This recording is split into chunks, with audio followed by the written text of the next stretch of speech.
Helmet लग रहा है, ग्लव्स लग रहे हैं सर बस वो तुसी जो मर्जी कह लो। मैं तो यह टोपी बनवाई है तो ग्लव्स PTI के बनाए ने ना। खान साहब के कोलों एक होर अच्छा काम कराना चाहना। मैं खान साहब के अगे अपील करना चाहना। मैं उन्होंने दसना चाहना कि असास बेटी आसान निकाह प्रोग्राम शुरू किया जाए। पाकिस्तान दी गरीब ते मस्कीन बेटियां घरां च बुढ़ियां हो रही हैं, उन्हां दे माँ बाप कोलों पैसे नहीं है उन्हां दियां शादियां करने वास्ते। मैं खान साहब अगे अपील करना कि तुसी बड़े अच्छे काम कीते ने। एक काम मेरे कहण ते एक होर अच्छा कर दिओ। पाकिस्तान दी गरीब बेटियां दियां शादियां वास्ते प्रोग्राम बनाओ ताकि उन्हां दे माँ बाप नूं पैसे दिते जाण और उन्हां दियां शादियां कीतियां जाण। पाकिस्तान दी जिन्नियां भी गरीब बेटियां ने वो मेरियां बेटियां ने। मैं जदों उन्हां नूं घरां दे विच उन्हां नूं बुढ़ियां हुंदियां देख रहा तो मैनूं बड़ा दुख हुंदा, मैं दस नहीं सकदा। अस्सलामुअलैकुम, मैं हूं शहजाद अमान और आप देख रहे हैं ASA TV। अभी मैं लिबर्टी गोल चक्कर में मौजूद हूं। यहाँ पे खान साहब के टाइगर्स बहुत बड़ी तादाद में मौजूद हैं। यहाँ पे हमारे साथ एक अंकल भी, इनसे जानते हैं कि ये बड़ा इन्होंने बॉक्सिंग शर्ट पहना हुआ है, क्या ये क्रिकेट खेलने आए हैं या जलसे पे आए हैं? अस्सलाम वालेकुम। वालेकुम अस्सलाम। सर सबसे पहले आपका नाम? जुल्फ़कार अली चबारिया। अच्छा जुल्फ़कार भाई, क्या बात है, मैच खेलने आए हैं आप? सर मैं पाकिस्तान की मुहब्बत इमरान खान की मुहब्बत दे विच मैं अपने शौक नाल सारा कुछ बनवाया है। हेलमेट लग रहा है, ग्लव्स लग रहे हैं सर बस वो तुसी जो मर्जी कह लो। मैं तो यह टोपी बनवाई है तो ग्लव्स PTI के बनाए ने। अगो तुसी जो भी कहो ठीक है। सही। अच्छा सर मैंने दसो कि खान साहब ने उम्मीद है कि ऐलान करता है, की कहोगे कि बेहतर ऐलान है? सर इंशाअल्लाह ताला अगर खान साहब ने ऐलान करता है तो अल्लाह ताला बेहतर करेगा, क्योंकि इंसान की तो कोशिश ही है।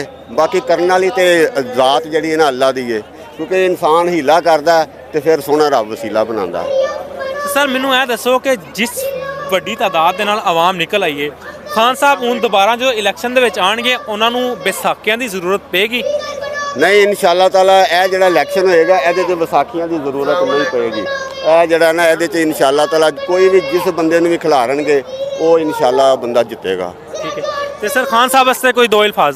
सर मैं खान साहब नूं एक पैगाम देना चाहना कि खान साहब ने पाकिस्तान के अंदर हैल्थ कार्ड की सहूलत दी है। यह बड़ा आला तो अफजल काम है। मैं देखा कि पाकिस्तान के गरीब लोग घरां च ही मर जाते सन।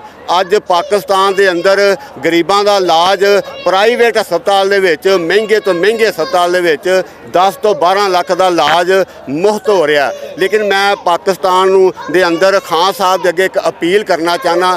खान साहब के कोलों एक होर अच्छा काम कराना चाहना। मैं खान साहब के अगे अपील करना चाहना। मैं उन्होंने दसना चाहना कि असास बेटी आसान निकाह प्रोग्राम शुरू किया जाए। पाकिस्तान दी गरीब ते मस्कीन बेटियां घरां च बुढ़ियां हो रही हैं, उन्हां दे माँ बाप कोलों पैसे नहीं है उन्हां दियां शादियां करने वास्ते।